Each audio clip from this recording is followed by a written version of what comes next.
Hello दोस्तों, welcome to Siddhi Punjab related preparation ਲਈ strategy videos ਅਸੀਂ ਇਸ ਚੈਨਲ ਤੇ ਤੁਹਾਡੇ ਲਈ ਬਣਾ ਰਹੇ ਹਾਂ। ਇਹ ਸੈਕਿੰਡ ਵੀਡੀਓ ਹੈ ਜਿਸ ਦੇ ਵਿੱਚ ਅਸੀਂ ਡਿਸਕਸ ਕਰਾਂਗੇ the scheme of Punjab PCS examination. Right, scheme ਦਾ ਮਤਲਬ just what are the steps that you have to follow to be an executive officer in Punjab. Executive officer क्या हुंदा है, इस च क्या क्या पोस्ट इन्वॉल्वड है, ये सब असी फर्स्ट वीडियो च डिस्कस कर चुके हैं। मैं इत्थे लिंक प्रोवाइड कर दूँगी, तुसी वो भी चेक करो अगर तुसी हजे तक नहीं देखी। नाउ लेट्स सी कि क्या स्टैप्स तुहानू फॉलो करनगे अगर एक्चुअली तुसी पंजाब गवर्नमेंट च पीसीएस लैवल ऑफिसर जिहड़ा है लगना चाहते हो। राइट, तो basically you will have to follow these 3 steps: clear prelims, clear mains, and then appear for interview and clear it to become a Punjab PCS officer either in the police department or in the administrative department। right, ਹੁਣ ਆਪਾਂ detail ਵਿੱਚ देखते हैं कि हर step 'ਚ ਤੁਹਾਨੂੰ क्या क्या ਨੀਡਸ ਜਿਹੜੀਆਂ ਫੁੱਲਫਿਲ ਕਰਨੀਆਂ ਪੈਣਗੀਆਂ ਟੂ ਕਲੀਅਰ ਦੈਟ ਸਟੈਪ। ਤਾਂ ਪਹਿਲਾ ਸਟੈਪ ਜਿਹੜਾ ਐਗਜ਼ਾਮੀਨੇਸ਼ਨ ਦਾ ਹੈ ਉਹ ਹੁੰਦਾ ਹੈ ਪ੍ਰੀਲਿਮਿਨਰੀ ਐਗਜ਼ਾਮੀਨੇਸ਼ਨ, ਜਿਹਨੂੰ ਆਪਾਂ ਪ੍ਰੀਲਿਮਸ ਵੀ ਕਹਿ ਦਿੰਦੇ ਹਾਂ। ਰਾਈਟ, ਸਭ ਤੋਂ ਪਹਿਲਾਂ ਤੁਹਾਨੂੰ ਪ੍ਰੀਲਿਮ ਸਟੇਜ ਜਿਹੜੀ ਹੈ ਉਹ ਕੁਆਲੀਫਾਈ ਕਰਨੀ ਪੈਣੀ ਹੈ ਤਾਂ ਕਿ ਤੁਸੀਂ ਆਫਿਸਰ ਲੈਵਲ 'ਤੇ ਭਰਤੀ ਲੈ ਸਕੋ। ਰਾਈਟ, ਪ੍ਰੀਲਿਮ ਐਗਜ਼ਾਮ ਦੇ ਦੇਖੋ 2 ਪੇਪਰ ਹੁੰਦੇ ਨੇ ਪ੍ਰੀਲਿਮ ਲੈਵਲ 'ਤੇ, पेपर 1 पेपर 2 सेम डे ते यह पेपर होना है, एक दिन का काम हुंदा है, सुबह शाम ये पेपर होणगे तुहाडे। पेपर 1 जिहड़ा है जनरल स्टडीज़ नाल रिलेटेड होऊगा, पेपर 2 CSAT या एप्टीट्यूड का एग्जाम हुंदा है। राइट, पहला आप देख लें कि पेपर 1 डिटेल विच इस किहड़े सबजैक्ट्स वगैरह पूछे जाते हैं। तो पेपर 1 अगर तुसी देखो मेजर ये 6 टॉपिक्स जिहड़े पूछे जाएंगे। फर्स्ट पॉलिटी बेस्ड क्वेश्चन आते हैं जिमें कि governor, CM, federalism, citizenship, all those topics that are related to polity, उसते क्वेश्चंस पूछे जाएंगे। सैकेंड हिस्टरी रिलेटेड क्वेश्चन पूछे जाएंगे। हुण हिस्टरी के बहुत सारे पार्ट्स ने, एंशियंट हिस्टरी चो क्वेश्चन आते हैं, पूरे इंडिया की एंशियंट हिस्टरी, पूरे इंडिया की मिडीवल हिस्टरी, पूरे इंडिया की मॉडर्न हिस्टरी जो तो अपना ब्रिटिश रूल जिहड़ा है स्टार्ट होया है, किवें इंडिया ते इंपैक्ट्स रहे ने, क्या वॉर्स ने, क्या पॉलिसीज़ ने। Right, then very important world history भी पूछी जाती है प्रीलिम्स के एग्जामिनेशन विच, पंजाब के प्रीलिम्स के examination which. And finally Punjab की हिस्टरी तो ओबवियसली पूछी ही जाएगी, हर टाइम पीरियड की, एंशियंट, मिडीवल, मॉडर्न, हर टाइम की पंजाब की हिस्टरी भी पूछी जाएगी। राइट, ये सिग्निफिकेंट पोर्शन है, काफ़ी क्वेश्चन इस चो आते हैं, तो यह काफ़ी प्रिपरेशन का टाइम अपना लैंदा है। Third topic, third area of questions in GS in paper 1 is geography. Geography ते क्वेश्चन आएंगे, again geography of India will be asked, geography of world ते क्वेश्चन पूछे जा सकते हैं, तो geography of Punjab. Right, mostly तो जोग्राफी के कॉन्सैप्ट सेम ही रहेंगे, बट कुछ फीचर्स है जो इन्हां लई स्पैसीफिक है, उस ते डिटेल्ड क्वेश्चन पूछे जाएंगे। राइट, फोर्थ आ गया तुहाडा इकोनॉमी। इकोनॉमी दे नाल रिलेटेड क्वेश्चन आएंगे पूरी इंडिया दी, पूरे वर्ल्ड दे, पूरे पंजाब दी। राइट, बेसिक कॉन्सैप्ट्स तो सब दे सेम ही रहंदे हैं, कुछ प्रॉब्लम्स या टॉपिक्स स्पैसीफिक हुंदे ने, जिवें हुण माझा, मालवा, दुआबा, वो सिर्फ पंजाब दी जोग्राफी का ही पार्ट ने, तो उस ते क्वेश्चन आ सकता है। राइट, इस तरीके नाल specific. Then next topic everyday sciences. Right, everyday sciences ते क्वेश्चन आते हैं। ਇਹਦਾ मतलब कुछ नहीं है कि साइंस के टॉपिक ते क्वेश्चन आएंगे, डिफरेंट जिहड़े साइंस के टॉपिक है, बायोलॉजी दे cells, animal cell, plant cell, you know fungi, bacteria, all these topics that are related to science, light, lenses ਜਿਹੜੇ ਵੀ ਤੁਸੀਂ ਪੜ੍ਹੇ ਹੈ, ਫਿਜ਼ਿक्स, ਕੈਮਿਸਟਰੀ, ਬਾਇਓਲੋਜੀ ਤੇ ਉੱਤੇ ਕੁਐਸਚਨ ਆਣਗੇ। ਤੇ ਕੁਝ ਟੌਪਿਕਸ এনवायरमेंट ਨਾਲ ਰਿਲੇਟਡ ਹੈ, এনवायरमेंट ਜਿਹੜਾ ਆਪਾਂ ਚੈਪਟਰ ਜਾਂ ਸਬਜੈਕਟ ਕਹਿੰਦੇ ਆ ਉਹ ਤੇ ਵੀ ਕੁਐਸਚਨਸ ਆਉਂਦੇ ਨੇ। Right, and finally current events या करंट अफेयर्स ऑफ पंजाब, उन्होंने क्वेश्चन आएंगे। करंट इवेंट्स नू कवर करने लिए असी regularly Monday, Wednesday, Friday video एक पोस्ट कर रहे हैं साडे चैनल ते, मैं प्लेलिस्ट इत्थे लिंक कर दूँगी, तुसी वो भी जाके चेक करियो। राइट, सो ये 6 सबजैक्ट्स, ये 6 मेजर एरियाज़ ने जिहदी तुहानू प्रैपरेशन करनी है विद दीज इंपॉर्टेंट सब एरियाज़ ਜਿਹੜੇ कि ਤੁਹਾਨੂੰ पेपर 1 ਵਿੱਚ पूछे जाएंगे। अगर ਤੁਹਾਡੀ ਤਿਆਰੀ ये सारे स्टैटिक सबजैक्ट्स की विद करंट अफेयर्स अगर टाइट रहती है तो ओबवियसली हाई चांसिस है कि तुसी पेपर क्लीयर करोगे। राइट, इनू स्टैटिक पोर्शन कहा जाता है क्योंकि ये तो हमेशा ही सेम रहना है, एकड़ा चेंज हुंदा है। ਤੇ ਆ ਕਰੰਟ ਅਫੇਅਰਸ ਵਾਲਾ ਡਾਇਨਾਮਿਕ ਪਾਰਟ ਹੁੰਦਾ ਹੈ ਜਿਹੜਾ ਕਿ ਚੇਂਜ ਹੁੰਦਾ ਰਹਿੰਦਾ ਹਰ ਸਾਲ, ਜਿਹਦਾ ਤੁਸੀਂ ਅਪਡੇਟ ਕਰਦੇ ਰਹਿਣਾ ਹੈ, ਰਾਈਟ। ਇਹ ਹੋ ਗਿਆ ਪੇਪਰ 1 ਪ੍ਰੀਲਿਮਿਨਰੀ ਸਟੇਜ ਦਾ। ਪੇਪਰ 2 ਹੁਣ ਪੇਪਰ 2 ਜਿਹੜਾ ਸ਼ਾਮੀ ਤੁਹਾਡਾ ਪੇਪਰ ਹੋਣਾ ਹੈ, ਇਹ ਐਪਟੀਟਿਊਡ ਨਾਲ ਰਿਲੇਟਡ ਹੈ। ਤੁਸੀਂ ਕਹਿ ਸਕਦੇ ਹੋ ਐਪਟੀਟਿਊਡ ਨਾਲ ਰਿਲੇਟਡ ਹੁੰਦਾ ਹੈ। ਮੈਥਮੈਟਿਕਸ ਤੇ ਬੇਸਿਕਲੀ ਲੈਂਗੁਏਜ ਦੇ ਕੁਐਸਚਨ ਇਸ 'ਚ ਆਉਣਗੇ। ਤਾਂ ਲੈਂਗੁਏਜਿਸ, 2 ਲੈਂਗੁਏਜਿਸ ਦੇ ਕੁਐਸਚਨਸ ਆਉਂਦੇ ਨੇ, ਇੰਗਲਿਸ਼ ਤੇ ਪੰਜਾਬੀ। ਕੰਪਰੀਹੈਂਸ਼ਨ ਪੈਸੇजेस ਆ ਗਏ, ਸਿਨੋਨਿਮਸ, ਐਂਟੋਨੀਅਮਸ ਆ ਗਏ, ਮਤਲਬ ਸੇਮ मीनिंग वाले वर्ड या ऑपोजिट मीनिंग वाले वर्ड पूछ लिए। स्पैलिंग्स पूछ लंदे है, मीनिंग्स पूछ लंदे है, ईडियम्स पूछ सकते हैं। इस तरीके के ग्रामर बेस्ड क्वेश्चन जिहड़े है ये 2 लैंग्वेजेस ते इस पेपर विच पूछे जा सकते हैं, राइट। वो तो बाद लॉजिकल रीजनिंग दे क्वेश्चनस। लॉजिकल रीजनिंग क्या होंदी है, फॉर एग्जाम्पल कि जिवें रिलेशनशिप बेस्ड क्वेश्चन आते हैं, ए जिहड़ा है बी दा भाई है, सी नाल क्या रिलेशन होया, that type of relationship question हो गए, राइट। इस तरीके के लॉजिकल रीजनिंग के क्वेश्चन आ सकते हैं। न्यूमैरिकल स्किल्स ते क्वेश्चन आ सकते हैं। एंड दैन डाटा एनालिसिस वगैरह, ग्राफ वगैरह दे देंगे तो उन्होंने तो ग्राफ बेस्ड क्वेश्चन जिहड़ा है तुहानूं आवेगा फिर, राइट। इस तरीके के क्वेश्चनस जिहड़े ने CSAT विच पूछे जा सकते हैं, राइट। हुण जदों तुसीं प्रीलिम्स देना है, मतलब तुसीं 2 तरीके की तैयारी करनी है, एक तुहाडे पेपर 1 लई, एक पेपर 2 लई। पेपर 1 विच तुसीं स्टैटिक पार्ट प्रिपेयर करना है, करंट अफेयर्स प्रिपेयर करने हैं, वर्ल्ड हिस्ट्री प्रिपेयर करनी है, पंजाब, इंटायर पंजाब प्रिपेयर करना है। And that is when your paper 1 will get completed ते पेपर 2 CSAT, राइट। अगे देखते हैं होर डिटेल्स इस स्टेज के बारे। देखो पेपर 1 विच तुहानूं 100 क्वेश्चनस आएंगे। पेपर 1 GS वाले पेपर च 100 क्वेश्चनस पूछे जाते हैं। हर क्वेश्चन 2 नंबरां दा हुंदा है, टोटल पेपर 200 मार्क्स का, राइट। इस तरीके नाल CSAT विच सिर्फ 80 क्वेश्चन होंगे। यह 2.5 नंबर का एक क्वेश्चन है, टोटल 200 मार्क्स अगेन। दोनों पेपर जिहड़े है 2 आवर्स ईच होंगे, 2-2 घंटे के पेपर होंगे। उस च तुसीं इन्ने क्वेश्चन जिहड़े अटैम्प्ट करने हैं।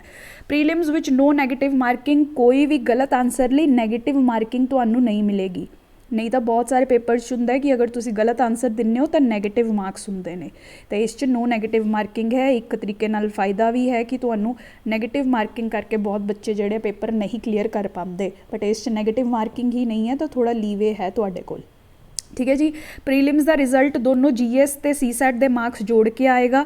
एवें नहीं, CSAT जिहड़ा है सिर्फ क्वालीफाइंग नहीं है, इससे नंबर जुड़ते हैं। तो जिन्ने ज़्यादा नंबर तुसी CSAT च लै सकते हो, वो ट्राई करो, क्योंकि ये थोड़ा ईजीयर पार्ट है comparative to GS। Specially mathematics background के स्टूडेंट्स लई पेपर 2 जिहड़ा है काफ़ी ईजी प्रूव हो सकता है, अगर तुसी मैथमैटिक्स ते लैंगुएज विच तुसी स्ट्रोंग हो। तो इसलिए यदी तैयारी भी अच्छी रखो ताकि फाइनल लिस्ट विच तुसी क्लीयर कर सको, राइट। नैक्सट प्रीलिम्स जिहड़ी है सिर्फ स्क्रीनिंग स्टेज है। स्क्रीनिंग स्टेज का मतलब है ये मार्क्स फाइनल रिजल्ट च नहीं जुड़ते। जब तुसी ऑफिसर बनना है, ओदी रैंकिंग जद होगी उस प्रीलिम्स दे नहीं जुड़ते हैं। प्रीलिम्स सिर्फ स्क्रीनिंग स्टेज है, कुछ बच्चों नूं मेन्स तक लैके जाण लई, बाकी बच्चों नूं एलिमिनेट करन लई, राइट। दोनों पेपर 2-2 घंटे के होंगे। Candidates 12 to 13 times the vacancies will be selected. Total vacancies जिन्नियां भी है, लेट्स सपोज 100 टोटल वैकेंसीज जिहड़ी PPSC वो इंट्रोड्यूस करती है, तो समझ लो 1200 तो 1300 बच्चे जिहड़े है वो मेन्स लिखण लई सिलैक्ट होणगे, ठीक है। तुसी सोचो इन्ना कॉम्पीटिशन टाइट है, तुसी इन्ना 1000 या 1500 बच्चों च तुहानूं आना पैना है अगर तुसी अगे ऑफिसर बनन दा आपदा सपना जिहड़ा है अगे लैके जाना चाहते हो, राइट। सो ये सारी जिहड़ी है ये प्रिलिमिनरी स्टेज है। ये 2 पेपरां नूं जद तुसी अच्छे मार्क्स नाल क्लीयर करोगे तद ही सोनू अगे मेन्स लिखण दा मौका मिलेगा, राइट। हुण प्रीलिमिनरी लैवल ते काफ़ी ज़्यादा रिजर्वेशन भी है, डिफरेंट काइंड ऑफ कोटाज है। स्पोर्ट्स कोटा है, आर्मी का कोटा है, तो विमेन लई स्पैशल विमेन कोटा भी स्टार्ट हो गया है, राइट। तो थोड़ी कट ऑफ भी इन्ना लई घट हुंदी नहीं है। SC STs वो तो नॉर्मल कोटाज हैगे ही हैगे ने, राइट। इन पंजाब विच कुछ नवे quotas like women quota, army person quota भी इंट्रोड्यूस ने जिहड़े कि मदद कर सकते हैं इन्ना सैक्शनस नूं, right. That is what is the first stage of the examination. Second stage की गल करते हैं आपां mains stage, right. Very important stage of the examination. Subjective type paper ਹੁੰਦੇ ਆ ਇਸ 'ਚ। ਸਬਜੈਕਟਿਵ ਟਾਈਪ ਮਤਲਬ ਤੁਸੀਂ ਆਨਸਰਸ ਲਿਖਣੇ ਹੈ 200 ਵਰਡਸ ਦੇ 250 ਵਰਡਸ ਦੇ ਆਨਸਰਸ ਲਿਖਣੇ ਪੈਣਗੇ ਤੁਹਾਨੂੰ, ਐਸੇ ਲਿਖਣੇ ਪੈਣਗੇ ਇਸ ਪੇਪਰ 'ਚ। ਇਹ ਆਬਜੈਕਟਿਵ ਟਾਈਪ ਨਹੀਂ ਹੈ। ਜਿਹੜੇ ਪ੍ਰੀਲਿਮ ਸਟੇਜ ਹੈ ਉੱਥੇ ਤਾਂ ਤੁਹਾਨੂੰ 4 ਆਪਸ਼ਨ ਦੇ ਦਿੱਤੇ ਗਏ, ਇਹਨਾਂ 4 ਵਿੱਚੋਂ ਤੁਸੀਂ ਸਿਲੈਕਟ ਕਰਨਾ ਹੈ, that is objective type. But main stage ਜਿਹੜੀ ਆ ਉਹ ਸਬਜੈਕਟਿਵ ਟਾਈਪ ਹੈ ਜਿਸ 'ਚ ਤੁਹਾਨੂੰ ਪ੍ਰੋਪਰ ਆਨਸਰਸ ਲਿਖਣੇ ਪੈਣੇ ਆ ਕੁਐਸਚਨਸ ਦੇ, ਰਾਈਟ। ਹੁਣ ਮੇਨ ਸਟੇਜ 'ਤੇ 7 ਟੋਟਲ ਪੇਪਰ ਹੁੰਦੇ ਨੇ, ਰਾਈਟ। 7 ਟੋਟਲ ਪੇਪਰ ਹੁੰਦੇ ਹੈ। ਫਰਸਟ ਪੇਪਰ ਤੁਹਾਡਾ ਹੋਣਾ ਹੈ ਪੰਜਾਬੀ ਦਾ, ਕੰਪਲਸਰੀ ਹੈ 12th ਲੈਵਲ ਤੱਕ ਦੀ ਪੰਜਾਬੀ ਇਸ 'ਚ ਪੁੱਛੀ ਜਾਂਦੀ ਹੈ। 100 ਮਾਰਕਸ ਦਾ ਇਹ ਪੇਪਰ ਹੋਵੇਗਾ, ਠੀਕ ਹੈ। ਪੰਜਾਬੀ 'ਤੇ ਇੱਕ ਕੰਪਰੀਹੈਂਸ਼ਨ ਪੈਸੇਜ ਆਏਗਾ, ਠੀਕ ਹੈ, ਇੱਕ ਲੈਟਰ ਆਏਗੀ, ਇੱਕ ਐਸੇ ਲਿਖਣਾ ਆਏਗਾ ਤੁਹਾਨੂੰ, ਫਿਰ ਗ੍ਰਾਮਰ ਆਏਗੀ ਅਤੇ ਮੁਹਾਵਰੇ ਵਗੈਰਾ ਆਉਣਗੇ, ਰਾਈਟ। ਇਹਦੀ ਡਿਟੇਲਸ ਆਪਾਂ ਡਿਸਕਸ ਕਰਾਂਗੇ ਨੈਕਸਟ ਵੀਡੀਓ ਵਿੱਚ, ਬਟ ਹੁਣ ਲਈ ਤੁਸੀਂ ਬੇਸਿਕ ਸਬਜੈਕਟਸ ਜਾਣ ਲਓ ਕਿਹੜੇ ਮੇਨਸ ਲਈ ਤੁਸੀਂ ਪੜ੍ਹਨੇ ਨੇ, ਠੀਕ ਹੈ। ਪੰਜਾਬੀ 12th ਲੈਵਲ ਤੱਕ ਦੀ ਪੰਜਾਬੀ ਆਏਗੀ। ਦੈਨ ਇੰਗਲਿਸ਼ ਦਾ ਪੇਪਰ ਹੋਏਗਾ 100 ਮਾਰਕਸ ਦਾ, ਇਹਨਾਂ ਨੂੰ ਆਪਾਂ ਲੈਂਗੁਏਜ ਦੇ ਪੇਪਰ ਕਹਿੰਦੇ ਹੈ। ਤਾਂ 2 ਲੈਂਗੁਏਜ ਦੇ ਪੇਪਰ ਤੁਹਾਡੇ ਮੇਨਸ ਵਿੱਚ ਹੋਣਗੇ, ਇੱਕ ਪੰਜਾਬੀ ਇੱਕ ਇੰਗਲਿਸ਼। ਸਾਰਿਆਂ ਲਈ ਕੰਪਲਸਰੀ ਹੈ, ਚਾਹੇ ਤੁਹਾਨੂੰ ਮੀਡੀਅਮ ਆਫ ਐਗਜ਼ਾਮੀਨੇਸ਼ਨ ਚਾਹੇ ਤੁਹਾਡਾ ਕੋਈ ਵੀ ਹੈ, ਇੰਗਲਿਸ਼ ਜਾਂ ਪੰਜਾਬੀ, ਇਹ ਦੋਨੋਂ ਪੇਪਰ ਹਰ ਬੱਚੇ ਨੂੰ ਲਿਖਣੇ ਪੈਣੇ ਹੈ, ਰਾਈਟ। ਥਰਡ ਪੇਪਰ ਤੁਹਾਡਾ ਹੋਏਗਾ ਐਸੇ ਦਾ, ਬਹੁਤ ਇੰਪੋਰਟੈਂਟ ਪੇਪਰ ਹੈ। 3 ਐਸੇ ਤੁਸੀਂ ਲਿਖਣੇ ਹੁੰਦੇ ਹੈ 3 ਘੰਟੇ ਦੇ ਵਿੱਚ, ਰਾਈਟ। ਹਰ ਐਸੇ 50 ਮਾਰਕਸ ਦਾ, ਟੋਟਲ 150 ਮਾਰਕਸ ਦਾ ਇਹ ਪੇਪਰ। ਬਹੁਤ ਹੀ ਹਾਈ ਪੋਟੈਂਸ਼ੀਅਲ ਏਰੀਆ ਹੈ, ਈਜ਼ੀ ਹੁੰਦਾ ਹੈ only if you have covered all the entire syllabus. ਤਾਂ ਐਸੇ ਲਿਖਣਾ ਈਜ਼ੀ ਹੁੰਦਾ ਹੈ, ਇੰਟਰਸਟਿੰਗ ਵੀ ਹੁੰਦਾ ਹੈ ਔਰ ਸਕੋਰਿੰਗ ਵੀ ਹੈ, ਰਾਈਟ। ਉਸ ਤੋਂ ਬਾਅਦ ਨੈਕਸਟ ਪੇਪਰ ਹੈ ਤੁਹਾਡੇ ਹੁਣ GS ਦੇ ਪੇਪਰਸ ਜਿਹੜੇ ਹੈ ਸਟਾਰਟ ਹੋ ਜਾਣਗੇ। GS 1, ਠੀਕ ਹੈ। ਹੁਣ ਇਸੇ ਸਿਲੇਬਸ ਦੇ ਅਕੋਰਡਿੰਗ ਮੈਂ ਕਰੰਟ ਅਫੇਅਰਸ ਦੇ ਟੌਪਿਕਸ ਵੀ ਬਣਾਉਣੀ ਹੁੰਨੀ ਹੈ, ਰਾਈਟ। GS 1 'ਚ ਤੁਹਾਡਾ ਆ ਜਾਣਾ ਹੈ 3 ਸਬਜੈਕਟਸ, ਹਿਸਟਰੀ, ਜੋਗਰਾਫੀ ਅਤੇ society, right. History, geography, society 250 marks ਦਾ ਇਹ ਪੇਪਰ, ਠੀਕ ਹੈ ਜੀ। ਦੈਨ GS 2 ਜਿਸ 'ਚ ਅਗੇਨ 3 ਸਬਜੈਕਟਸ ਨੇ, ਇੰਡੀਅਨ ਪੋਲਿਟੀ, ਇੰਡੀਅਨ ਗਵਰਨੈਂਸ ਅਤੇ ਇੰਟਰਨੈਸ਼ਨਲ ਰਿਲੇਸ਼ਨਸ, ਠੀਕ ਹੈ ਜੀ। 3 ਸਬਜੈਕਟਸ ਹੋ ਗਏ, ਅਗੇਨ 250 ਮਾਰਕਸ ਦਾ ਇਹ ਪੇਪਰ, ਰਾਈਟ। ਫਿਰ GS 3 ਅਗੇਨ ਇਸ 'ਚ 3 ਸਬਜੈਕਟਸ ਨੇ, ਇਕੋਨਮੀ, ਸਿਕਿਉਰਿਟੀ ਇਸ਼ੂ ਅਤੇ ਸਟੈਟਿਸਟਿਕਸ। ਇਹ ਬਹੁਤ ਇੰਪੋਰਟੈਂਟ ਪਾਰਟ ਹੈ, ਇਸ 'ਤੇ 4 ਤੋਂ ਲੈ ਕੇ 6 ਕੁਐਸਚਨਸ ਹਰ ਸਾਲ ਆਉਂਦੇ ਹੀ ਆਉਂਦੇ ਨੇ, ਰਾਈਟ। ਤੋ ਇਹ ਵੀ ਕਾਫੀ ਇੰਪੋਰਟੈਂਟ ਪਾਰਟ ਹੈ ਜਿਹੜਾ ਤੁਸੀਂ ਧਿਆਨ ਰੱਖਣਾ ਹੈ। ਸਿਕਿਉਰਿਟੀ ਦਾ ਪੋਰਸ਼ਨ ਵੀ ਓਬਵੀਅਸਲੀ ਇੰਪੋਰਟੈਂਟ ਹੈ, 3 ਤੋਂ ਲੈ ਕੇ 5 ਕੁਐਸਚਨ ਇਸ 'ਤੇ ਵੀ ਆਉਂਦੇ ਹੈ। Rest of the questions are from economy. 250 number ਦਾ ਇਹ ਫੇਰ ਤੋਂ ਪੇਪਰ ਹੈ, ਠੀਕ ਹੈ ਜੀ। Then GS 4 again 3 subjects GS 4 ਵਿੱਚ, ਸਾਇੰਸ, ਇਨਵਾਇਰਮੈਂਟ ਅਤੇ ਪ੍ਰੋਬਲਮ ਸੋਲਵਿੰਗ ਜਾਂ ਡਿਸੀਜਨ ਮੇਕਿੰਗ ਵੀ ਕਿਹਾ ਜਾਂਦਾ ਹੈ। ਸਾਇੰਸ, ਬੇਸਿਕ ਸਾਇੰਸਿਸ ਅਤੇ ਸਾਇੰਸ ਅਤੇ ਟੈਕਨੋਲੋਜੀ, ਜੋ ਵੀ ਲੇਟੈਸਟ ਟੈਕਨੋਲੋਜੀ ਦੁਨੀਆ ਵਿੱਚ ਚੱਲ ਰਹੀ ਹੈ ਉਸ 'ਤੇ ਕੁਐਸਚਨ ਆ ਸਕਦੇ ਨੇ, right. Environment, pollution, climate change ਨਾਲ ਰਿਲੇਟਡ ਕਾਫੀ ਕੁਐਸਚਨ ਆਉਂਦੇ ਨੇ। ਐਂਡ ਦੈਨ ਪ੍ਰੋਬਲਮ ਸੋਲਵਿੰਗ ਦਾ ਕਿਆ ਮਤਲਬ ਹੈ, ਤੁਹਾਨੂੰ ਕੇਸ ਸਟੱਡੀ ਦੇ ਦਿੱਤੀ ਜਾਵੇਗੀ। ਕੇਸ ਸਟੱਡੀ ਦਾ ਮਤਲਬ let's say they will tell you ਕਿ ਤੁਸੀਂ ਸਮਝ ਲਓ ਬਟ ਪੰਜਾਬ ਦੇ ਕਿਸੇ ਡਿਸਟ੍ਰਿਕਟ ਵਿੱਚ SDM ਲੱਗੇ ਹੋਏ ਹੋ, ਉਸ ਡਿਸਟ੍ਰਿਕਟ ਵਿੱਚ ਲੈਟਸ ਸੇ ਡਰੌਟ ਆ ਗਿਆ ਹੈ, ਡਰੌਟ ਮਤਲਬ ਸੂਖਾ ਪੈ ਗਿਆ ਹੈ, ਅਲ ਨੀਨੋ ਈਅਰ ਹੈ, ਐਗਰੀਕਲਚਰ ਪਰਫੋਰਮ ਨਹੀਂ ਕਰ ਪਾ ਰਹੀ, ਜਿਹਦੇ ਕਰਕੇ ਫਾਰਮਰ ਸੁਸਾਈਡ ਇਸ ਡਿਸਟ੍ਰਿਕਟ 'ਚ ਬਹੁਤ ਵੱਧ ਗਏ ਨੇ। ਤੁਸੀਂ ਐਜ਼ ਐਨ SDM ਇਸ ਪ੍ਰੋਬਲਮ ਨੂੰ ਸੋਲਵ ਕਰਨ ਲਈ ਕਿਆ ਸਟੈਪਸ ਲਾਉਂਗੇ, ਰਾਈਟ। ਤਾਂ ਇਹ ਪ੍ਰੋਬਲਮ ਤੁਹਾਡੇ ਸਾਹਮਣੇ ਦਿੱਤੀ ਗਈ ਹੈ, ਤਾਂ ਐਗਜ਼ਾਮੀਨਰ ਇਹ ਜੱਜ ਕਰਨਾ ਚਾਹ ਰਿਹਾ ਹੈ ਕਿ ਤੁਸੀਂ ਐਜ਼ ਐਨ ਆਫਿਸਰ ਇਹੋ ਜਿਹੀ ਪ੍ਰੋਬਲਮਸ ਨੂੰ ਸੋਲਵ ਕਰ ਪਾਓਗੇ ਕਿ ਨਹੀਂ, right. That is problem solving, again 250 marks ਦਾ, right. That is what is mains examination ਤੁਹਾਡਾ। 7 ਇਹ ਸਬਜੈਕਟਸ ਨੇ, 2 ਲੈਂਗੁਏਜ ਪੇਪਰ, 1 ਐਸੇ ਪੇਪਰ ਐਂਡ 4 GS ਦੇ ਪੇਪਰ। ਇਹ ਟੋਟਲ ਸਬਜੈਕਟਸ ਮਿਲਾ ਕੇ ਤੁਹਾਡੇ ਮਾਰਕਸ ਜਿਹੜੇ ਆ ਮੇਨ ਵਿੱਚ ਕੈਲਕੂਲੇਟ ਕੀਤੇ ਜਾਣਗੇ, ਠੀਕ ਹੈ ਜੀ। ਇੱਕ ਫਾਇਦਾ ਹੈ ਮੇਨ ਸਟੇਜ ਦਾ, ਪੰਜਾਬ PCS ਵਿੱਚ ਕੋਈ ਆਪਸ਼ਨਲ ਸਬਜੈਕਟ ਨਹੀਂ ਹੈ, ਨਹੀਂ ਤਾਂ ਅਗਰ ਤੁਸੀਂ ਹੋਰ ਸਬਜੈਕਟਿਵ ਟਾਈਪ ਪੇਪਰ ਦੇਖੋ ਤਾਂ ਉਹਨਾਂ 'ਚ ਤੁਸੀਂ ਆਪਸ਼ਨਲ ਸਬਜੈਕਟ ਤੁਹਾਨੂੰ ਇੱਕ ਚੂਜ਼ ਕਰਨਾ ਪੈਂਦਾ ਹੈ। ਇਸ 'ਚ ਕੋਈ ਆਪਸ਼ਨਲ ਸਬਜੈਕਟਸ ਨਹੀਂ ਹੈ। ਹਰ ਪੇਪਰ ਤੁਹਾਡਾ 3 ਘੰਟੇ ਦਾ ਹੋਊਗਾ। ਤੁਹਾਨੂੰ 2 ਮੀਡੀਅਮਸ ਦਿੱਤੇ ਗਏ ਨੇ, ਜਾਂ ਤਾਂ ਤੁਸੀਂ ਇੰਗਲਿਸ਼ 'ਚ ਸਾਰੇ ਪੇਪਰ ਦੇ ਸਕਦੇ ਹੋ ਜਾਂ ਸਾਰੇ ਪੇਪਰ ਪੰਜਾਬੀ ਵਿੱਚ ਐਕਸੈਪਟ ਦੀ ਲੈਂਗੁਏਜ ਪੇਪਰਸ। ਲੈਂਗੁਏਜ ਪੇਪਰ ਦਾ ਹੁਣ ਪਤਾ ਹੀ ਹੈ, ਜਿਹੜੀ ਲੈਂਗੁਏਜ ਆ ਉਸ 'ਚ ਹੀ ਹੋਊ, ਹੁਣ ਤੁਸੀਂ ਪੰਜਾਬੀ ਦਾ ਪੇਪਰ ਇੰਗਲਿਸ਼ 'ਚ ਥੋੜ੍ਹੀ ਦੋਗੇ, ਰਾਈਟ। ਤਾਂ ਇਸੇ ਲਈ ਮੀਡੀਅਮ ਆਫ ਐਗਜ਼ਾਮ ਤੁਹਾਨੂੰ 2 ਪ੍ਰੋਵਾਈਡ ਕੀਤੇ ਗਏ ਆ, ਤੁਸੀਂ ਯੂਜ਼ ਕਰ ਸਕਦੇ ਹੋ। ਮਿਨੀਮਮ ਕੁਆਲੀਫਾਈਂਗ ਮਾਰਕਸ ਵੀ ਹੁੰਦੇ ਨੇ। ਟੋਟਲ ਤੁਹਾਡੇ 45% ਮਾਰਕਸ ਆਉਣੇ ਚਾਹੀਦੇ ਆ ਐਟਲੀਸਟ ਟੋਟਲ, ਅਤੇ ਹਰ ਸਬਜੈਕਟ 'ਚ ਐਟਲੀਸਟ 33% ਮਾਰਕਸ ਹੋਣੇ ਚਾਹੀਦੇ ਆ, ਤਾਂ ਹੀ ਤੁਸੀਂ ਕੁਆਲੀਫਾਈ ਕਰ ਪਾਓਗੇ, ਅਦਰਵਾਈਜ਼ ਤੁਸੀਂ ਨਹੀਂ ਕੁਆਲੀਫਾਈ ਕਰ ਸਕਦੇ।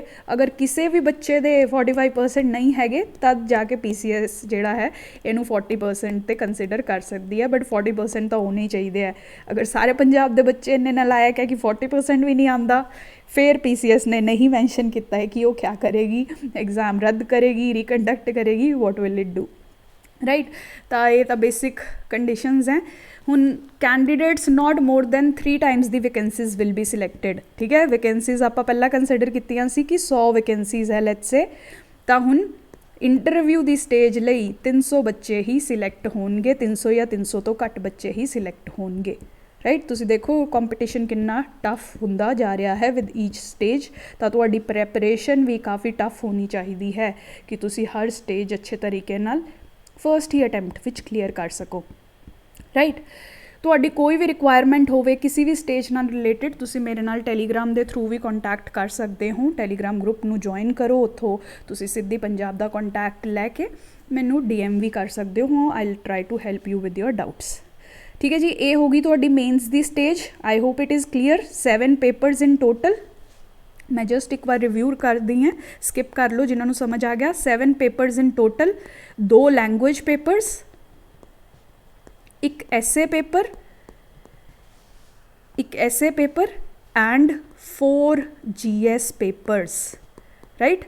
4 GS ਪੇਪਰਸ। ਲੈਂਗੁਏਜ ਮਤਲਬ ਤੁਸੀਂ ਪੰਜਾਬੀ ਦਾ ਪੇਪਰ ਦੇਣਾ ਹੈ, ਇੱਕ ਇੰਗਲਿਸ਼ ਦਾ ਪੇਪਰ ਦੇਣਾ ਹੈ। ਦੋਨੋਂ 100-100 ਮਾਰਕਸ ਦੇ ਹੈ। 100 ਮਾਰਕਸ ਸਮਝ ਕੇ ਘੱਟ ਨਹੀਂ ਸਮਝਣਾ ਇਹਨੂੰ।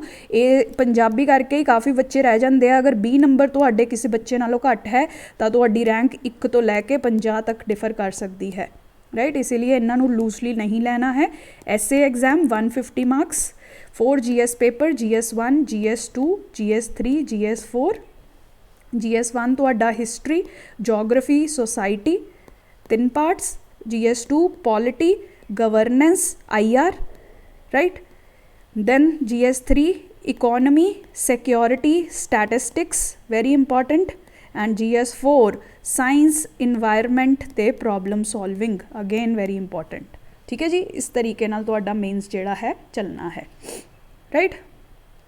ਦੈਨ ਅਗਰ ਤੁਸੀਂ ਮੇਨਸ ਜਿਹੜਾ ਹੈ ਕੁਆਲੀਫਾਈ ਕਰ ਦਿੰਦੇ ਹੋ, then you reach the most prestigious stage of the examination, that is the interview stage or the personality test, right। बहुत ही significant place है to reach, ਬਹੁਤ ਹੀ ਪ੍ਰਾਊਡ ਫੀਲ ਹੁੰਦਾ ਹੈ ਆਪਦੇ ਉੱਤੇ when you reach this stage. ਇੱਕ ਤਾਂ ਤੁਸੀਂ ਦੇਖੋ ਇੰਨੇ ਬੱਚਿਆਂ ਨੂੰ, ਲੱਖਾਂ ਕੈਂਡੀਡੇਟਸ ਨੂੰ ਤੁਸੀਂ ਪਿੱਛੇ ਛੱਡ ਕੇ you are amongst the few 200 to 300 students that will be appearing in the PPSC office located in Patiala, right. Baradari ਵਿੱਚ ਇਹ ਆਫਿਸ PPSC ਦਾ ਲੋਕੇਟਡ ਹੈ। ਇੱਥੇ ਤੁਹਾਡਾ ਇੰਟਰਵਿਊ ਹੋਣਾ ਹੈ। ਅਗਰ ਤੁਸੀਂ ਮੇਨ ਸਟੇਜ ਕਲੀਅਰ ਕਰ ਪਾਉਂਦੇ ਹੋ ਤਾਂ ਇੱਥੇ ਹੀ ਇਸ ਆਫਿਸ ਦੇ ਅੰਦਰ ਤੁਹਾਡਾ ਇੰਟਰਵਿਊ ਲਿੱਤਾ ਜਾਏਗਾ by a big panel, right.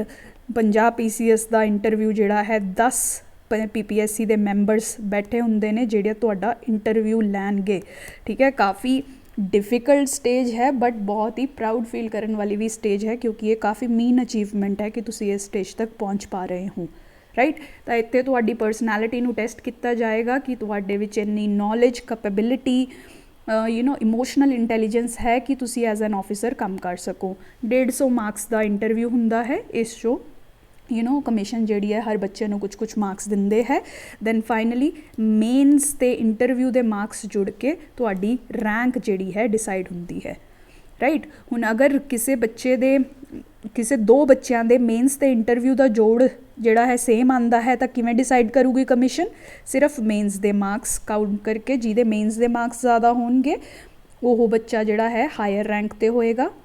ਹੁਣ ਅਗਰ ਮੇਨਸ ਦੇ ਮਾਰਕਸ ਵੀ ਸੇਮ ਹੈ ਤਾਂ GS ਪੇਪਰਾਂ ਦੇ 4 GS ਪੇਪਰਸ ਦੇ ਜੋੜ ਕੇ ਜਿਹਦੇ ਨੰਬਰ ਜ਼ਿਆਦਾ ਬਣਨਗੇ ਉਹਦੀ ਰੈਂਕ ਉੱਤੇ ਹੋਏਗੀ। ਨਾਓ ਅਗਰ GS ਦੇ ਮਾਰਕਸ ਵੀ ਸੇਮ ਆ ਜਾਂਦੇ ਨੇ ਤਾਂ ਜਿਹੜੇ ਬੰਦੇ ਦੀ ਏਜ ਜ਼ਿਆਦਾ ਹੈ ਉਹਨੂੰ ਰੈਂਕ ਜਿਹੜੀ ਹੈ ਜ਼ਿਆਦਾ ਅੱਛੀ ਦਿੱਤੀ ਜਾਵੇਗੀ, ਰਾਈਟ। ਇਹ ਜਸਟ ਇੱਕ ਨੋਰਮਲ ਇਨਫੋਰਮੇਸ਼ਨ ਹੈ, ਇਨ ਕੇਸ ਕਿਊਰੀਓਸਿਟੀ ਹੈ ਤਾਂ ਇਸ ਲਈ ਮੈਂ ਤੁਹਾਨੂੰ ਦੇਤਾ। ਆਲਦੋ ਇਹ ਤੁਹਾਡਾ ਇਸ ਨਾਲ ਕੋਈ ਰਿਲੇਸ਼ਨ ਨਹੀਂ ਹੈ।